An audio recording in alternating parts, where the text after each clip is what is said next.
Training women in menopause is an honor. They don't trust easily. They have been around the block. It's not their first rodeo. And it comes with an opportunity and responsibility. The opportunity is that this woman influences 3 generations. The responsibility is screw up and you can change her future for the worse. No pressure. Muscle, bone, brain health, and diseases made worse with blood sugar issues hang in the wings. Okay, lighten up just for a bit. You are up to the challenge. I'm Deborah Atkinson. You're listening to She Means Fitness Business, and we're going to dive right in with total transparency. This episode is brought to you by the Flipping 50 Menopause Fitness Specialist. While I do this live, it is the half-year promotion. So enrollment is open. We're bringing in a whole new group of people, which is always the advantage because if you can network with other women doing what you're doing, you can be there as they go through it as well and ask questions you might not thought of asking that you'll be grateful somebody asked that so you know the answer to it. It's perfect. So you can start at any time of year, not for this rate, and you can go through it on your own if you're a do-it-yourselfer. And I totally get that because I'm probably more independent, more introverted than some of you listening to this. But I also know the value of a village and of a group. And had I not joined so many groups for the last 9 years, including multiple masterminds over multiple years, and yes, multiple checks, I would not be where I am today. Rely on people, ask questions, be willing to say, I don't know this. What's the answer to this? Where do I need to start with this? That is a huge strength that, sister, if you're still pretending I know it all, stop. You don't have to, number one. So the burden is off. And especially, I think now that there are more women to ask, women supporting women is a beautiful thing. And usually what you'll find is somebody who's done it themselves has been helped by somebody else. We want to turn around and put the hand out to help someone else. So jump in.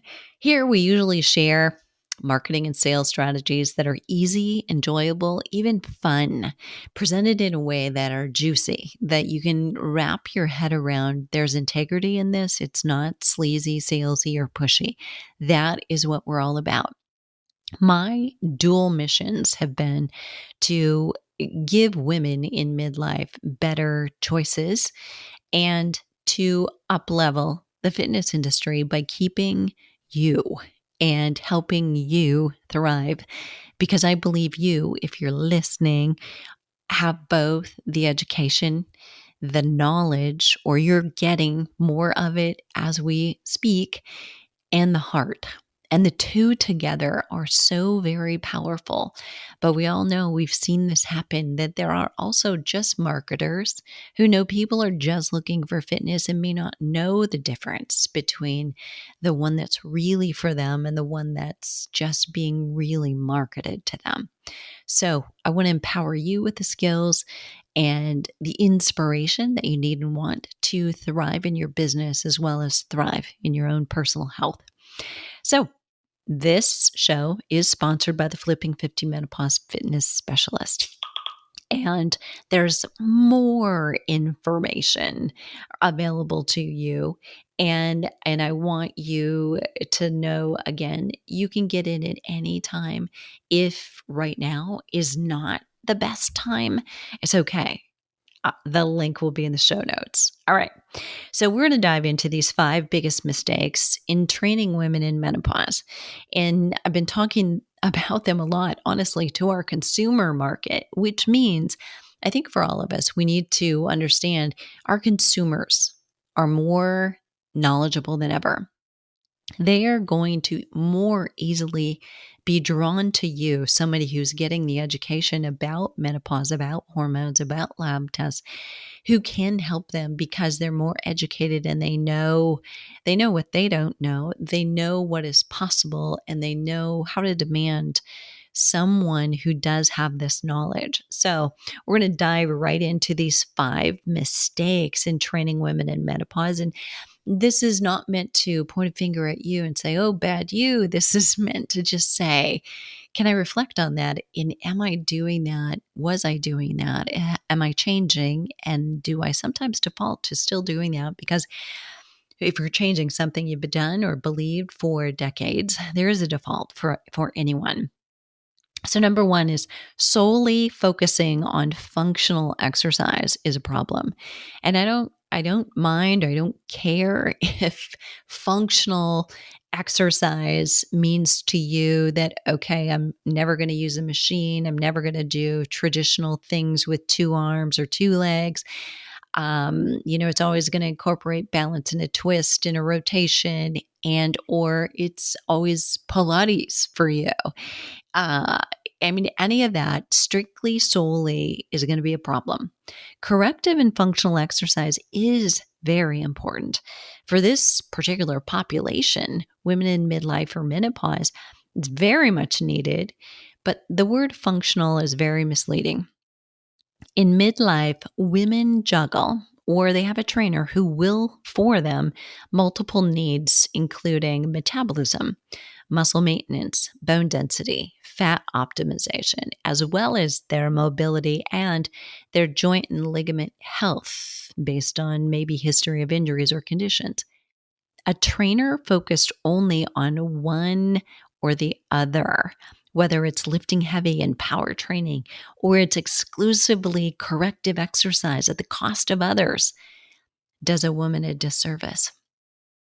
As always true in a workout program, there are priorities and then there are secondary goals. A woman might have as her first priority, for example, to improve her mobility and any necessary corrective exercises for alignment. Secondary goals for her might be to begin boosting her metabolism and blood sugar support. And eventually, those two may flip. The corrective exercise has been done. She is better at functional, but really now she's got the tools, she's got the body that can move and move comfortably and smoothly so that she's safer. And now she can really dial in that cause to metabolism and yet still have some functional exercise as a smaller proportion of her total time. So while she's spending time doing unilateral work in that initial scenario where corrective exercise is the priority, or she's isolating some small muscles, she can also still be strengthening major muscles and lifestyle movement to reduce blood sugar swings. So it's not I'm only going to do this. This is my method. But it really is looking at client, looking at the total collective needs. Where do we need to begin to make her the safest, the strongest, earn her trust, and get her some results in all categories? Helping a client understand what it is you're doing and when you'll change, what's your criteria. That's the key to compliance and to successful outcomes.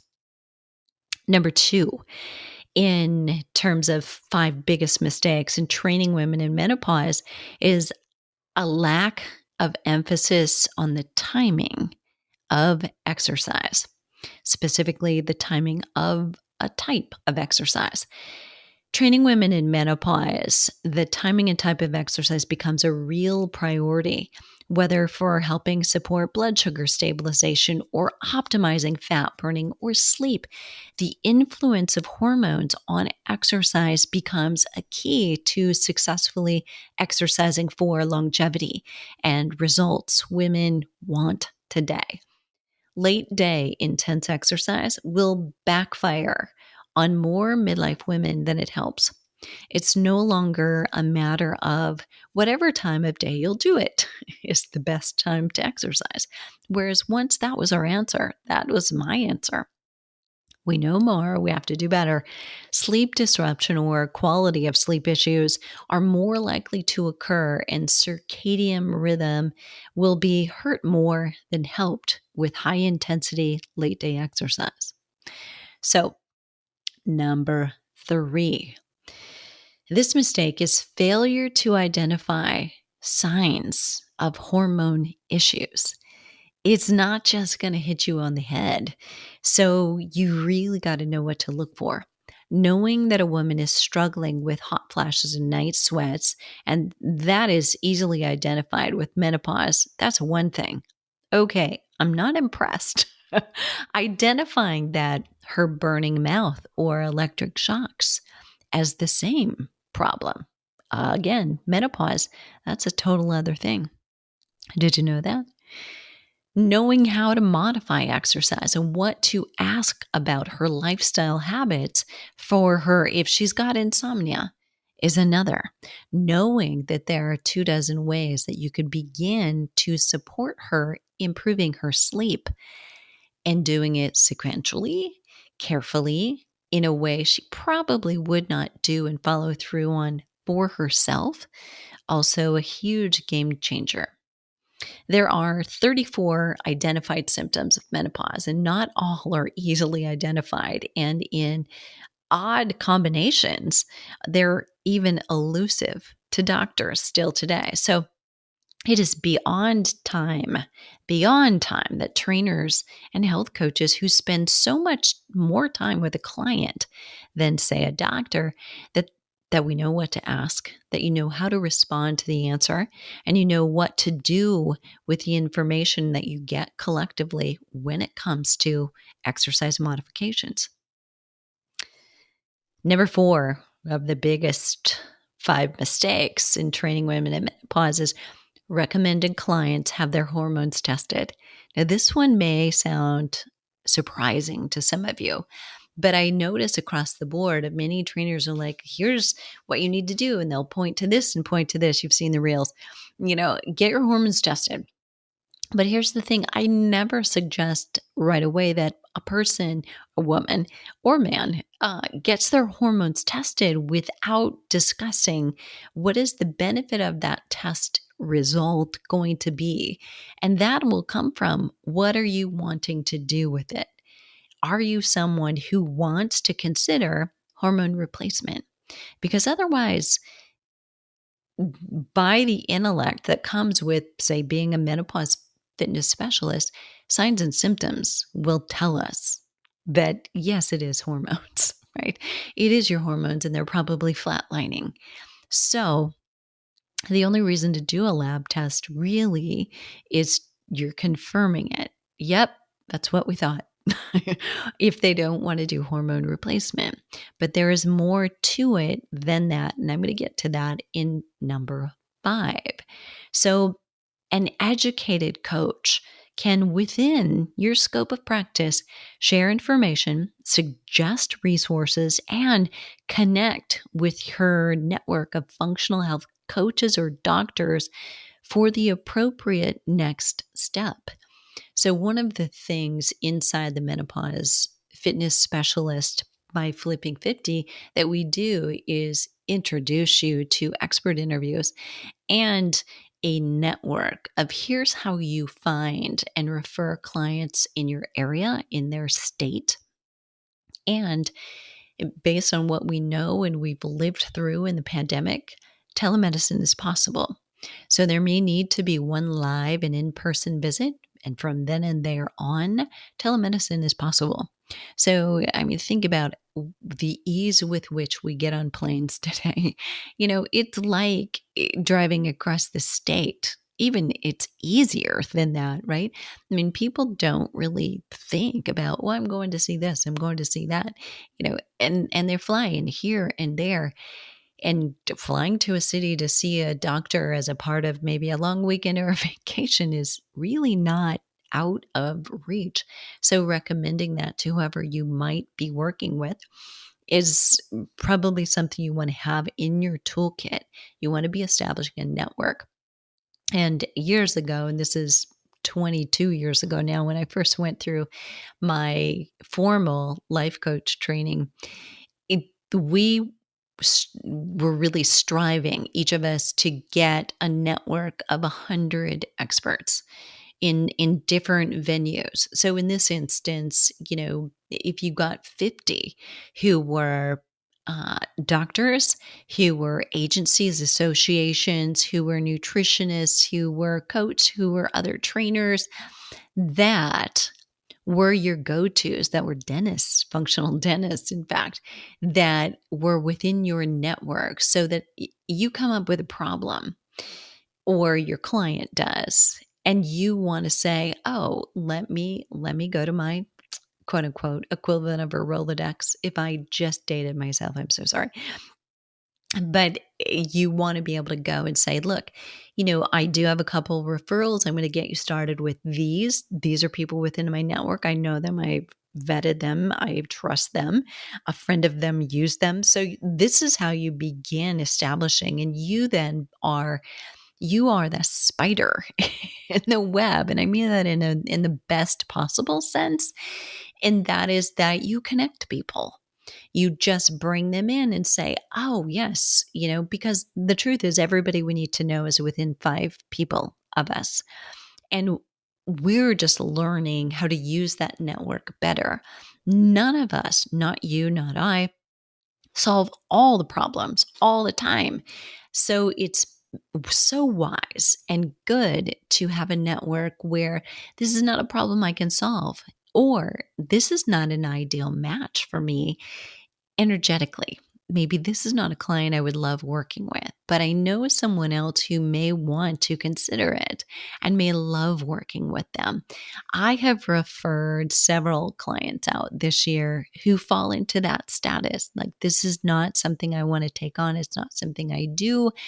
It's maybe never something I did, or I don't do it anymore. I'm out of time. And, or, personality wise, this person and I probably would not jive very well. She's not going to thrive under my tutelage, and I'm probably not going to love the meetings either. So when you get there, that is another reason to maybe add to your list people you hadn't thought about collaborating with, because maybe in the past you've thought about them as competition. So this all comes back, still falls under, we're on number 4, recommended clients have hormones tested. I mean, you want to know first, what are they going to do with it, right? No, you need to be able to educate them on why would you want to and when would you want to do that. And for number 5, because this is our segue, if you as a trainer or health coach are recommending something like that and you have inadequate knowledge about labs and about results being interpreted, that's really a mistake. So again, you don't have to, or we're not suggesting you go outside of your scope of practice. But what we are suggesting is you know enough to know what's possible. When you talk to the right person, what is possible? What will this person know, as opposed to someone who isn't the right person? That's how you then can support your client in understanding. There's a difference between lab tests that get you the information you really want and those that don't. There's a difference between the interpretation of labs that suggest here's optimal levels, here's where you are, versus here's norms that often send women away saying your test is normal, so can't help you, right? And really that's kind of a sign that maybe the test actually wasn't the one she needed, but it's also norms are established on a whole lot of people who didn't feel very good. It's the same as average. So you're just saying, oh, yeah, you're normal, because a lot of people don't feel good right now. I mean, and for most of us, we're moving beyond that. We have greater expectations, but you need to know there's a difference in tests, like saying doing a Dutch test, a dried urine test, if you're unfamiliar, versus a blood test, versus a blood test that actually looks for specific thyroid measures as opposed to what is just typically done. There are a lot of reasons why many doctors don't recommend, specifically Western trained doctors don't recommend certain lab tests. And the reason is quote unquote from a good friend of mine, the thyroid fixer, Dr. Amy Horniman, they don't know how to interpret the tests once they would get them back. They don't know what to do with it because they weren't trained that way. So that's kind of a scary thought, right? It's not just the excuse that, well, insurance won't cover it. Because what if you wanted to do it anyway? And by the way, you do have the power to do that. So do your clients. Do self-directed tests. So if you're interested in knowing a little bit more, I will share the link to the lab I work or I use, and I give it to clients because a lot of times clients want to skirt around their insurance because they know it's not going to be paid for. We'll then go over results, and they might be doing micronutrient testing. They might be doing a stool test. They might be doing CBC, a whole complete blood panel. They might be also looking at their sex hormones or their fat metabolizing hormones. There are a number of things, and you want to know when and why would that test be the one I would take. So for a midlife hormone or health coach, you don't have to have a medical background, right? But you do want, responsibility for, I know it's possible. I know that you can learn this and you'll get this interpretation from the correct doctor. There's no better trainer or coach than one who's been through it or is going through it herself, by the way. So that's an asset right now if you are a woman in midlife or beyond who's done this also. You've got a little more empathy, certainly. And you can say, what worked for me, although every woman is bioidentically different. It's not going to be the same, but you do have a little basis to give some expectations. So we see mistakes training women in menopause daily on social media and in gyms, and we see corrections and suggestions not made as well as the training mistakes that are made. When we realize that we understand it, for me at least, it was time to do something about it. It's not popular necessarily, or 9 years ago, it certainly wasn't. And it wasn't even still in 2020 when my TEDx talk was released to go against what many believe. I was saying we did it wrong in the fitness industry, position statements and guidelines, and we were telling people you need a quota of cardio and a quota of strength training. And we never stopped to ask, how do you feel? And decide, based on those things and signs and symptoms, let's not go there yet. And now there's a whole different way to do it if you understand it and you understand those signs and symptoms. And that's what leaders do. They're okay with resistance and they realize they're going to get it. So are you ready? Are you ready to resist? Maybe your own internal resistance. Let's create an army supporting women in the way they deserve. So I'm going to put the link to the Flipping 50 Menopause Fitness Specialist in the show notes. And the show notes are going to be at fitnessmarketingmastery.com/training women in menopause. And what are you waiting for? They really need us now more than ever. There's at least 6,000 women a day entering menopause.